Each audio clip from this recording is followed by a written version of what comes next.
హీరోల సినిమాలే రాజ్యం ఏలుతున్న సమయంలో కేవలం కథని నమ్ముకుని సంగీత ప్రధానాంశంగా తీసుకుని ఓ ముసలి క్యారెక్టర్ను ప్రధాన పాత్రగా పెట్టి సినిమా నిర్మించి సక్సెస్ సాధించాడు. అభిరుచి కలిగిన నిర్మాత పూర్ణోదయ పిక్చర్స్ అధినేత ఏడిద నాగేశ్వరరావు. ఆ కథ ఎలా పుట్టింది, నటీనటులను ఎలా ఎన్నుకున్నారు, ఎంత బడ్జెట్ అయింది అనే విషయాలను ఒక సందర్భంలో ఇలా వివరించారు ఏడిద నాగేశ్వరరావు. శంకరాభరణం స్క్రిప్ట్ ప్రకారం అందులో నటించే కథానాయకుడి పాత్రకు చాలా మందిని అనుకున్నాము. అక్కినేని నాగేశ్వరరావు, కృష్ణంరాజు ఇలా చాలా మందిని అనుకున్నాము. కానీ ఎవరిని నిర్ణయించలేకపోయాము. జేవి సోమయాజులు గారు అప్పటికే నాటక రంగంలో లబ్ధ ప్రతిష్ఠులు. ఆయన అయితే బాగుంటుంది అని ఆయన నాటకరంగ సహనటుడు ఒక ఆయన నాకు చెప్పాడు. నాకు విశ్వనాథ్ గారికి జేవి సోమయాజులు గారి గురించి ముందే తెలుసు. దాంతో జేవి సోమయాజులు గారి తమ్ముడు జేవి రమణమూర్తి ఇంటికి వెళ్లి సోమయాజులు గారి గురించి వాకబు చేసి ఆయనది ఒక ఫోటో ఉంటే ఇవ్వండి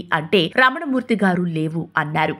అదేంటి, అన్న ఫోటోలు తమ్ముడి ఇంట్లో లేకపోవడం ఏంటి అని వెనుదిరుగుతుంటే గోడకు సోమయాజులు గారి ఫోటో కనిపించింది. ఇది మీ అన్నయ్య గారిదే కదా అంటే అవునా, ఉందా అన్నాడు ఆయన. వెంటనే దాన్ని ఫోటో తీసి ఇచ్చారు. ఆ ఫోటోలు తీసుకుని వెళ్లి విశ్వనాథ్ గారికి చూపెడితే వెంటనే మేకప్ టెస్ట్ కు పిలిపించండి అన్నారు. వెంటనే సోమయాజులు గారిని పిలిపించాము. మీకు జుట్టు కత్తిరించి పిలక పెడతాము, తీరా టెస్ట్ చేశాక నచ్చకపోతే తీసుకోము అని ఆ విషయాలు అన్ని ఆయనకు ముందే చెప్పాము. దానికి ఆయన స్పోర్టివ్ గా తీసుకొని దాందేముందిలేండి, సెలెక్ట్ అయితే అదే గెటప్ కంటిన్యూ చేస్తా, సెలెక్ట్ కాకపోతే ఇటు నుండి అటు తిరుపతికి వెళ్లి గుండు కొట్టించుకొని ఊరికి వెళ్లిపోతాను అన్నారు. మేకప్ టెస్ట్ జరిగింది.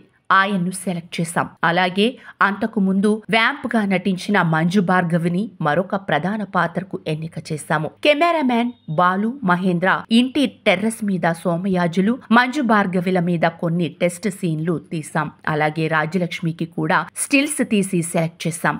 అప్పటికే బాలనటిగా కొనసాగుతున్న తులసిని ఇందులో ఒక ముఖ్యమైన పాత్రకు ఎంపిక చేశాము. ఇలా అన్ని సెలక్షన్స్ పూర్తయ్యాక 52 రోజుల సింగిల్ షెడ్యూల్ ప్లాన్ చేసి షూటింగ్ పూర్తి చేశాం. వెంటనే నిర్మాణాంతర కార్యక్రమాలు కూడా పూర్తి చేశాం.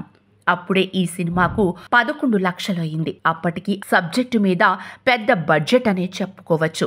ఎందుకంత ఖర్చు చేశాం అంటే అది కేవలం కథ మీద ఉన్న అపారమైన నమ్మకమే. ప్రేక్షకులు ఈ సినిమాను తప్పకుండా ఆదరిస్తారనే నమ్మకం దర్శకుడికి నాకు ఉండటం వల్ల అంత సాహసం చేయడం జరిగింది అంటూ శంకరాభరణానికి శంకర శాస్త్రి పాత్ర ఎన్నిక గురించి జ్ఞాపకాలను పంచుకున్నారు ఏడిద నాగేశ్వరరావు.